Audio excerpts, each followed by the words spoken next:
Hi there, thanks for joining me. My name is Mindy Mandell, and today, as you can see, I'm going to be starting a series of videos on the laws, on Plato's dialogue, The Laws. Now, I think of all of his dialogues, this one is probably the one that's most about the application of wisdom. How would a person who is wise live his or her life? There is quite a bit of other things as well in here, but this one has more application than other dialogues, and we'll see that as we go along. Now, on the surface, this one is political, and so it has a lot of parallels with the Republic, which is also political on the surface. Now, the Republic, I do have a series of videos on that for those who haven't seen it or who want a refresher on that one. There is a series on that, and you'll see in those videos that the Republic is where Plato sets up this analogy of the city-state to the soul, but with the focus on the soul. The purpose of the analogy is to talk about the soul and what it means to be healthy and how to educate the soul and what is justice in the soul. And so even though it is political, you can obviously apply it to politics, but it really is secondary in that dialogue. Here we're going to see that we can apply what he's saying more to politics than we could with the Republic. However, there's always that dual meaning going on, and you always have to think about how it applies to the soul as well. And as we'll see in later books, that in some places, what he's talking about actually applies to the soul more, and it only makes sense if you apply it to the soul. Okay, with that in mind, let's get into it. About the translator, I'm going to be using Robert Greg Burry, so I'm again pulling out the Loeb series. I do sometimes pull some dialogues from anthologies, but I do often use the Loeb series, and I'll be using it here. So for all of the videos on the laws, I'll be using this translation by Robert Greg Burry. Okay, so here's how it starts off, where a man named Clinias says, "We Cretans call Zeus our lawgiver, while in Lacedaemon, where our friend here has his home, I believe they claim Apollo as theirs. Is not that so, Megillus?" And Megillus says yes. All right, so a few things here. First of all, we meet our two main interlocutors, Clinias and Megillus. Also, we find that neither of them are Athenians. Clinias is from Crete and Megillus is from Lacedaemon, which the most famous city is Sparta in Lacedaemon. So he's from that area, and that becomes significant because they're going to talk about war, and the Spartans were famous for their respect of virtue and the virtue of war and their courage. So that's going to come up. Okay, so we see where these two men are from. We see these are two main interlocutors. Excuse me. We also see something else that's significant. The idea of a lawgiver. This is going to come up again and again, so we need to keep this in the back of our mind. What does Plato mean by lawgiver? So they're going to be creating laws, they're going to be creating a city-state and talking about what the laws ought to be. And so there is the human lawgiver, but ultimately the lawgiver are the gods. So either Zeus or Apollo in this case. So we want to keep that in the back of our mind, that when they're talking about laws, even though they're talking about political laws or government making laws, there's always that parallel, that it always should tie to the divine, and we're ultimately talking about divine law. Okay, with that in mind, next we meet the Athenian Stranger, who's going to become our main speaker. He's going to take on like the Socrates type role, and he's going to be the main speaker, and then the other two are his interlocutors. He says, "Since you and our friend Megillus were both brought up in legal institutions of so noble a kind, you would, I imagine, have no aversion to our occupying ourselves as we go along in discussion on the subject of government and laws." So there we see the main subject being introduced. They're going to have some long discussion. They're taking a long walk, and they're going to be talking about this subject. And to get a little more of the setting, he also says, "Certainly, as I am told, the road from Gnosis to the cave and temple of Zeus is a long one, and we are sure to find in this sultry weather shady resting places among the high trees along the road." So Gnosis is a city in Crete, and the Temple of Zeus is in Athens, so they're taking a very long walk. I remember as a kid watching the Hercules series, the Kevin Sorbo one, and I remember thinking how bizarre it was that they just walk everywhere and they're never tired. And I thought that was probably the most far-fetched thing in the whole series, but I don't know, maybe it's true. They seem to do a lot of walking. They're taking this very long walk from Crete to Athens, and they're going to do it all in one day and have a conversation about laws and government along the way. So that's our setting. Okay, moving along here, now we're going to get a little bit of Plinius's views about what he thinks is most important in a government.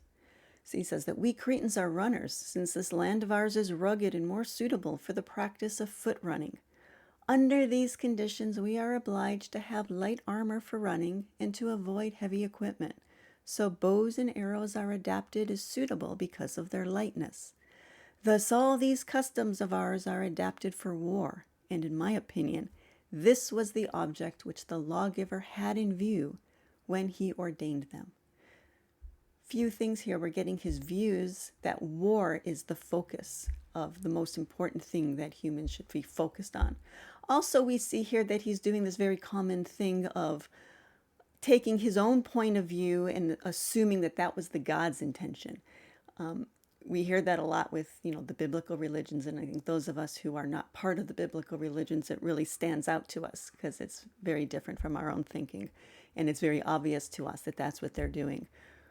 I see this as a warning to us as well. Here's somebody from a different tradition doing the same thing. We all could do this.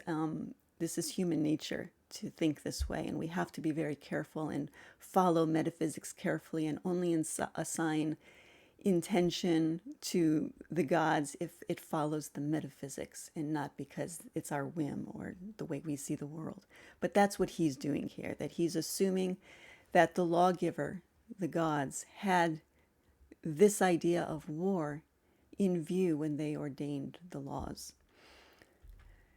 Probably this was his reason also for instituting common meals, and herein, as I think, he condemned the stupidity of the mass of men in failing to perceive that all of us are involved ceaselessly in the lifelong war against all states.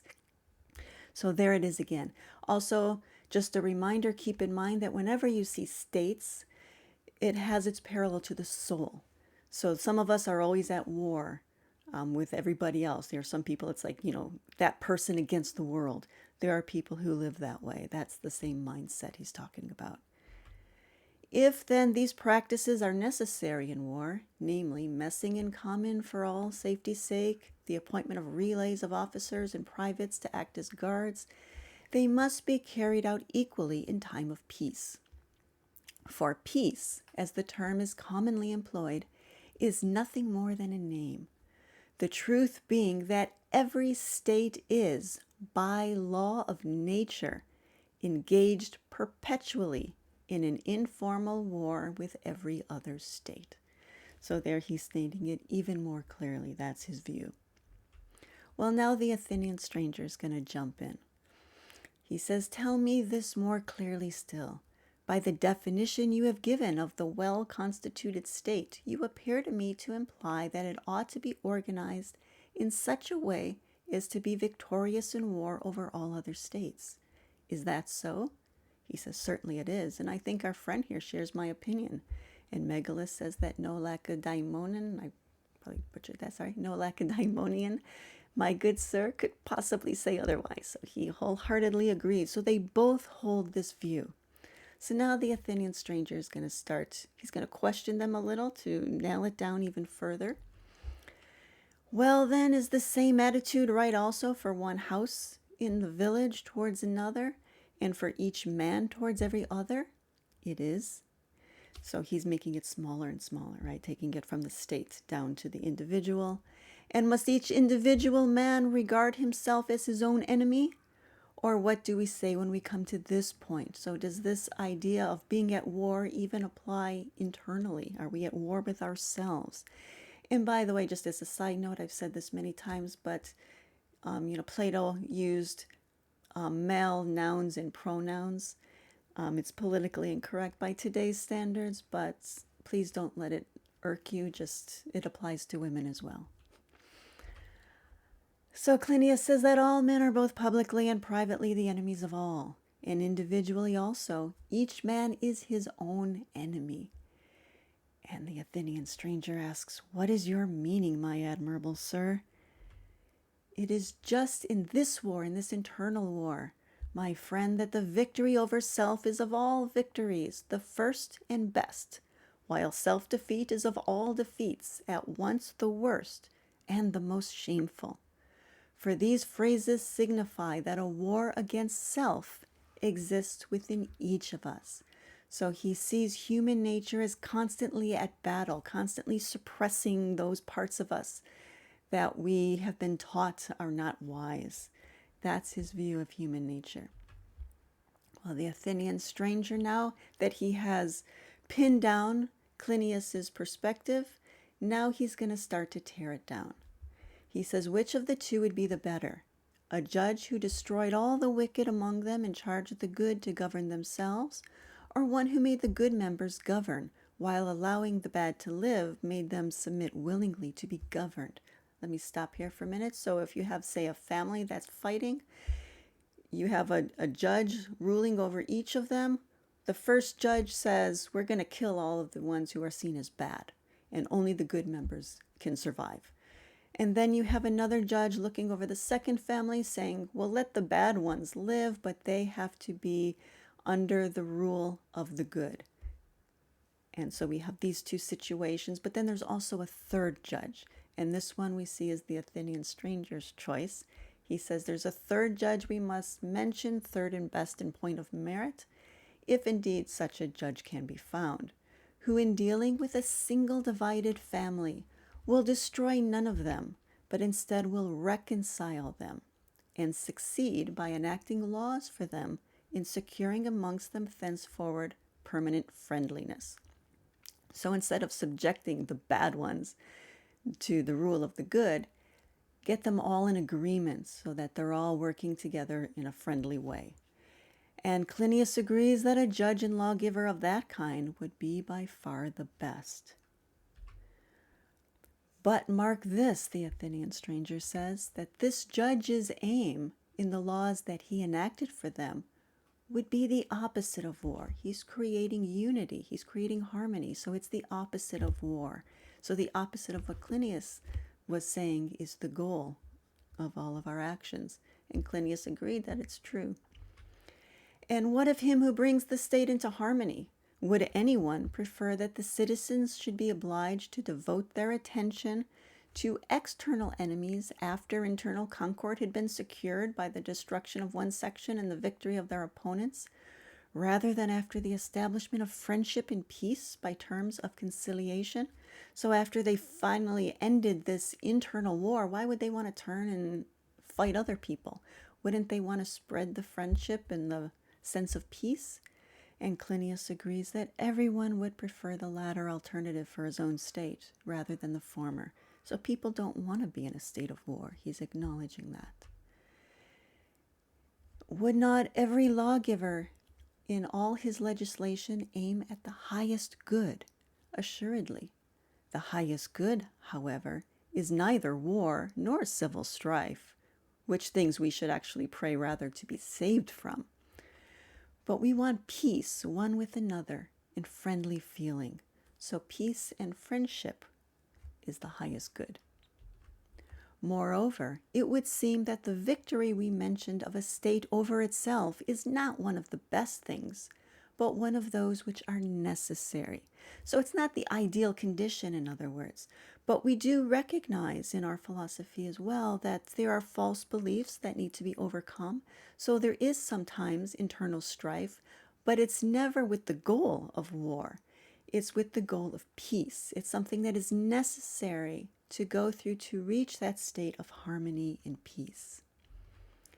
And that man will never make a genuine statesman who pays attention primarily and solely to the needs of foreign warfare, nor will he make a finished lawgiver unless he designs his war legislation for peace, like we saw on the last slide.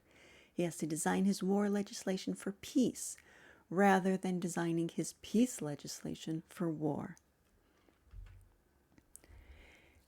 So now he's going to go on a little introducing the idea of civil war. It's going to come up in a later slide. That's why I'm introducing this quote. He says, "Tell us then, do you clearly recognize, as we do," meaning Athenians, I think, "two distinct kinds of war?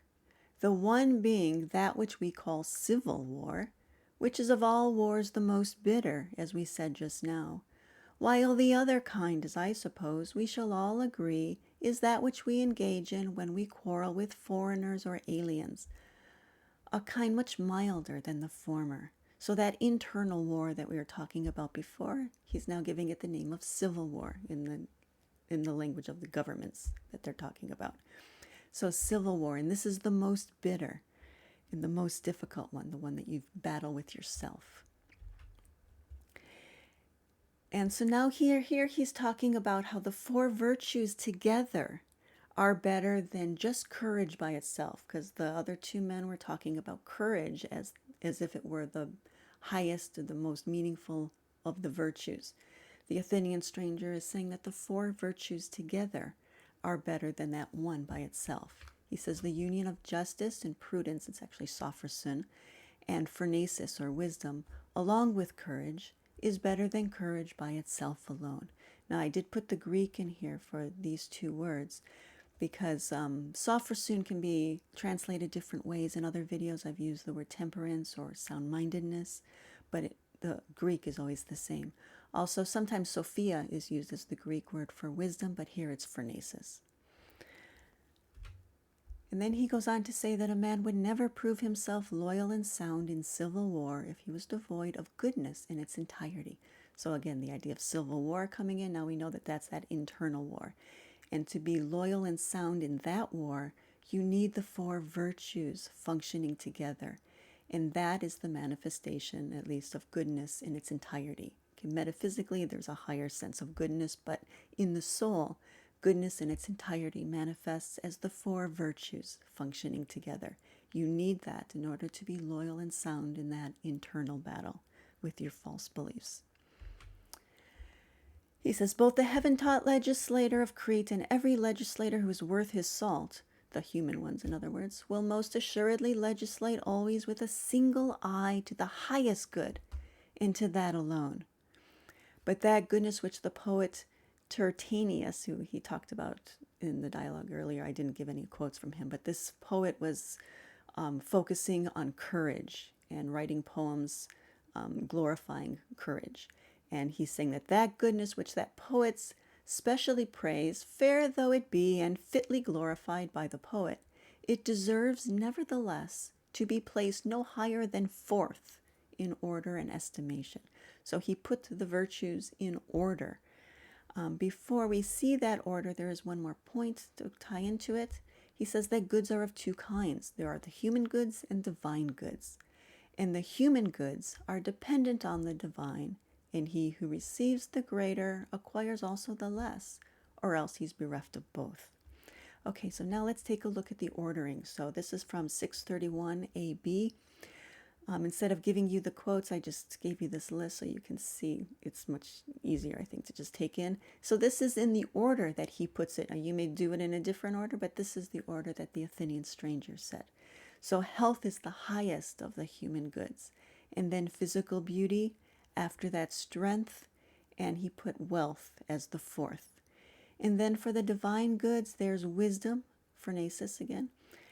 This time he used the word temperance. I don't know why the translator used prudence before and temperance here, but the Greek is the same in both places. It's sophrosyn. So phronesis is the highest of the four virtues. It's the one the other three are focused on. And I did a video on that. If you're interested, it's one of the first videos that I did. It's either the first or second, I forget. But I did do a video that just focuses on the four virtues and describes this ordering. So there's wisdom is the highest virtue, and then sophrosyn is the second, justice third, and he put courage as the fourth.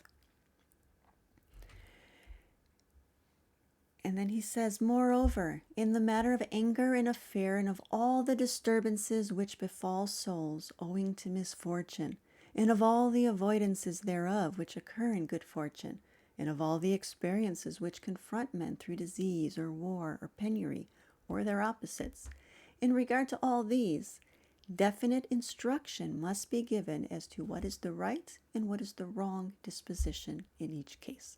So we saw the ordering of the virtues, but now we have to understand, we need some education to tell us what attitude we ought to have, how we can use the human virtues for the benefit of the divine ones, and to put the divine ones in our focus, because our society so much focuses on the human virtues. So we need a certain education to really see the value of the divine ones and why those should rank higher than the human ones. So we need this education. And now he's going to bring in this idea of our disposition. What is the right or wrong disposition? He's talking about our state of mind. And in the Republic, this was given the name of music when talked about in the language of making laws and designing a government. So it was the study of music, but what he was really talking about, the underlying meaning there, and this is in book 3 of the Republic, is music. So that's going to come in here. It's a bit in this from this point on, and then also book 2 focuses quite a bit on music. So that's what he's bringing in. And here you see him tying it into the idea of courage. Having good fortune and good experiences or fears and anger, these are things that can distract us from focusing on wisdom. And that's when we need courage. And so he ties in music, so understanding our own state of mind, with this study of courage. And he says the framer of the laws will hand over all of his statutes to the charge of wardens, guided some by wisdom and others by true opinion, to the end that reason, having bound all into one system, may declare them to be ancillary neither to wealth nor ambition, but rather to temperance and justice. So reason is what binds our soul into one, but our goal, our focus, we're doing it all not for the sake of wealth or ambition or any other human good, but for temperance and justice, for the divine goods. He says we ought, as I think, to do as we did at first. Start from the beginning to explain first the institutions which have to do with courage, and after that we shall, if you wish, deal with a second and a third form of goodness. And as soon as we have completed our treatment of the first theme, we shall take that as our model, and by a discussion of the rest on similar lines beguile the way, and at the end of our treatment of goodness in all of its forms, we shall make it clear, if God will, that the rules we discussed just now had goodness for their aim. So here he's giving us a basic structure that he's going to follow.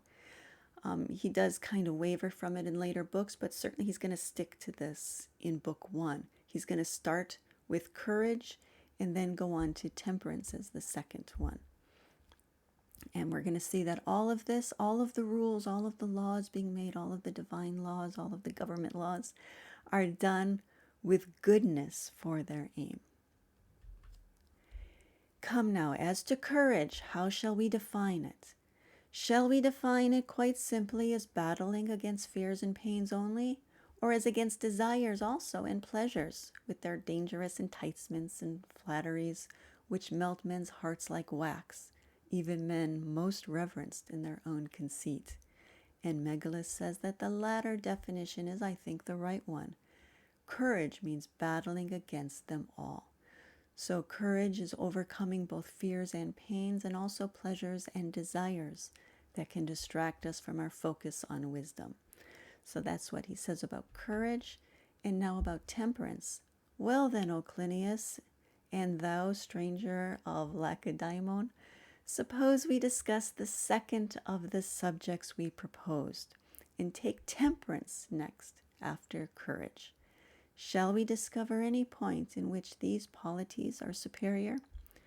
Megillus says that it's hardly an easy matter, yet probably the common meals and the gymnasia are well devised to foster both of these virtues, meaning courage and temperance. We're going to see this even more in next week's video on book 2, where he brings in the idea of gymnastics, which on the surface is what we understand gymnastics to be, wrestling and so on. But under the surface, the deeper meaning, what he's talking about is the building of energy, especially spiritual energy. And we'll see how music and gymnastics tie together. Okay, so that's what's going on here. And then he says, the education we speak of is training from childhood in goodness, which makes a man eagerly desirous of becoming a perfect citizen, understanding how both to rule and to be ruled righteously. This ties in with the idea of temperance, because for Plato, the idea of temperance does not mean suppressing your darker angels or your darker desires, I should say, and focusing on your better angels, I should say. It's not what it is. That's the common image. But that's not what Plato really means, because ideally, when it's fully flowering, if you will, temperance is when you're so focused on what is good, your knowledge of it is so clear that the human desire, the human goods, that list of human goods, you recognize immediately that they are less than the divine goods, and you're just not going to desire them in the same way you desire the divine goods, and you'll just stay focused. You'll just naturally desire what is healthy for the soul. And that's what he's talking about here, a person who just eagerly desires becoming what he's calling here a perfect citizen. Those who are rightly educated become, as a rule, good, and one should in no case disparage education, since it stands first among the finest gifts that are given to the best men. And if ever it errs from the right path, but can be put straight again, to this task every man, every person, so long as we live, must address ourselves with all of our might to do this. So even if we do kind of get off the path a little bit, just get ourselves back on. And so that's how we should devote our life. This is the life of philosophy, the life of a wisdom tradition. May we assume that each of us by himself is a single unit? Yes. And that each possesses within himself two antagonistic and foolish counselors, whom we call by the names of pleasure and pain? And that is so. And that, besides these two, each one of us possesses opinions about the future, which go by the general name of expectations.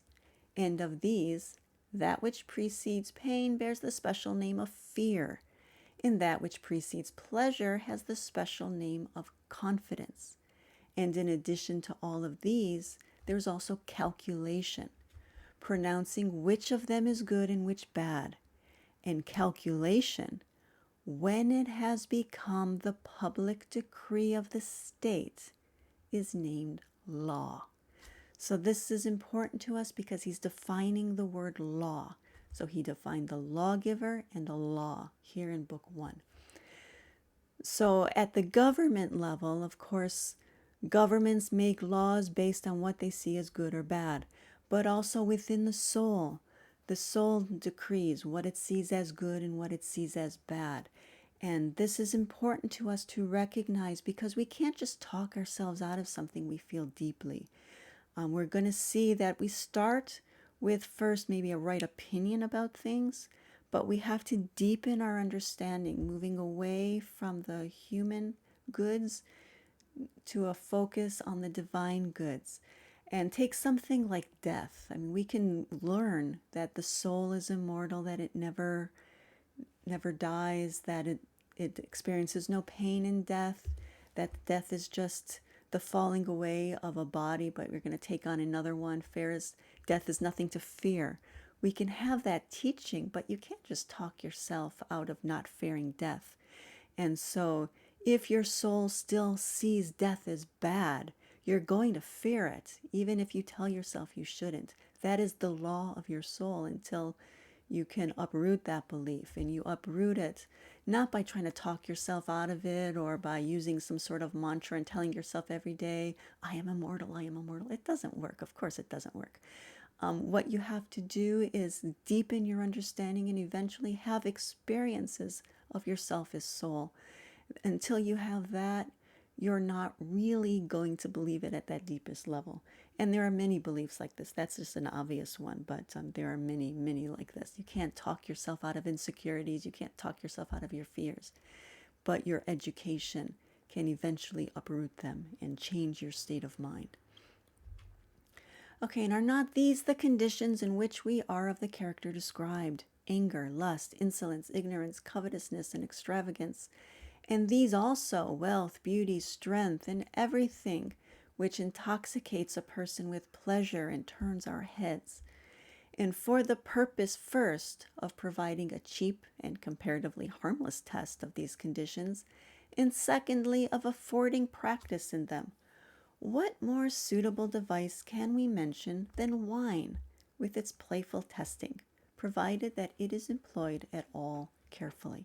So again, the idea that you can't talk yourself out of certain beliefs. When you're intoxicated and you let your guard down, maybe you're acting more from your true beliefs. And so that's the idea of using drunkenness as a test. There's also another level. There are two levels to look at this. On the surface level, yeah, you can just look at wine as a test, that being drunk, you drop your inhibitions and you act from a more honest place so you can test what you really believe. But also, when you mention wine to Athenians, they're immediately going to think of Dionysius, who was the god of wine. And drunkenness is often associated with the idea of divine frenzy, the state of mind that people are in when they're in peak experiences, or what we sometimes call enlightenment experiences. And so it has that double meaning that you're also preparing yourself for that test, because that's ultimately, the test that you need to be prepared for. And then, of course, leaving the body ultimately is the ultimate test. And he says, this then, the discovery of the natures and conditions of men's souls, will prove one of the things most useful to that art whose task it is to treat them. And that art is, as I presume we say, the art of politics. Is it not so? Undoubtedly. So on the surface story, they're talking about politics.